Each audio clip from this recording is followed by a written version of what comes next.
Before investing, every investor should value the business and calculate its so-called intrinsic value. Intrinsic value, or the fundamental value, is the true, inherent, essential value of an asset independent of its market value. And you probably will ask how to calculate the intrinsic value of a stock. And I have an answer for you. I propose to learn from a master of business valuation and owner of the most expensive company stock, Warren Buffett. Let's watch a video explanation from him and spread the word by liking this video and subscribing to my channel. And this is a question about intrinsic value, and it's a question for both of you because you have written that perhaps you would come up with different answers. You write and speak a great deal about intrinsic value, and you indicate that you try to give shareholders the tools in the annual report so they can come to their own determination. What I'd like you to do is expand upon that a little bit. First of all, what do you believe to be the important tools, either in the Berkshire annual report or other annual reports that you review, in determining intrinsic value? Secondly, what rules or principles or standards do you use in applying those tools? And lastly, how does that process, that is, the use of the tools, the application of the standards, relate to what you have previously described as the filters you use in determining your valuation of a company? If we could see, in looking at any business, what its future cash inflows or outflows from the business to the owners, or from the owners, would be over the next, we'll call it 100 years, or until the business is extinct,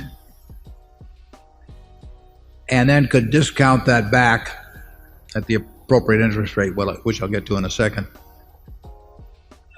that would give us a number for intrinsic value. In other words, it would be like looking at a bond that had a whole bunch of coupons on it that was due in 100 years, and if you could see what those coupons are, you can figure the value of that bond compared to government bonds if you want to stick an appropriate risk rate in. Or you can compare one government bond with 5% coupons to another government bond with 7% coupons. Each one of those bonds has a different value because they have different coupons printed on them. Businesses have coupons that are going to develop in the future too. The only problem is they aren't printed on the instrument, and it's up to the investor to try to estimate what those coupons are going to be over time. As we have said, in high-tech businesses or something like that, we don't have the faintest idea what the coupons are going to be. When we get into businesses where we think we can understand them reasonably well, we are trying to print the coupons out. We are trying to figure out what businesses are going to be worth in 10 or 20 years. When we bought See's Candy in 1972, we had to come to the judgment as to whether we could figure out the competitive forces that would operate the strengths and weaknesses of the company, and how that would look over a 10 or 20 or 30 year period. And if you attempt to assess intrinsic value, it all relates to cash flows. The only reason for putting cash into any kind of an investment now is because you expect to take cash out, not by selling it to somebody else, because that's just a game of who beats who, but by, in a sense, by what the asset itself produces. That's true if you're buying a farm. It's true if you're buying a business.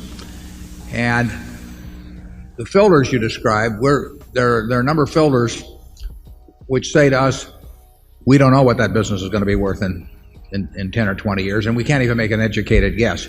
Obviously, we don't think we know to 3 decimal places or 2 decimal places or anything like that, precisely what's going to be produced. But we have a high degree of confidence that we're in the ballpark with certain kinds of businesses. The filters are designed to make sure we're in those kinds of businesses. We basically use long-term, risk-free, government bond type interest rates to think back in terms of what we should discount at. And you know, that's what the game of investment is all about. Investment is putting out money to get more money back later on from the asset, and not by selling it to somebody else, but by what the asset itself will produce. If you're an investor, you're looking at what the asset is going to do, in our case, businesses. If you're a speculator, you're primarily focusing on what the price of the object is going to do, independent of the business, and that's not our game. So we figure if we're right about the business, we're gonna make a lot of money, and if we're wrong about the business, we don't have any hopes. We don't expect to make money. And in looking at Berkshire, we try to tell you as much as possible as we can about our business, of the key factors. Those are the things that Charlie and I, the things we put in our report about those businesses are the things that we look at ourselves. So if Charlie had nothing to do with Berkshire, but he looked at our report, he would probably, in my view, he would come to pretty much the same idea of intrinsic value that he would come to from being around it, for X number of years. The information should be there. We give you the information that if the positions were reversed, we would want to get from you. And in companies like Coca-Cola or Gillette or Disney or those kind of businesses, you will see the information in the reports. You have to have some understanding of what they're doing, but you have that in your everyday activities. You'll get that kind of knowledge. You won't get it, in terms of some high-tech company, but you'll get it with those kind of companies. And then you sit down and you try to print out the future.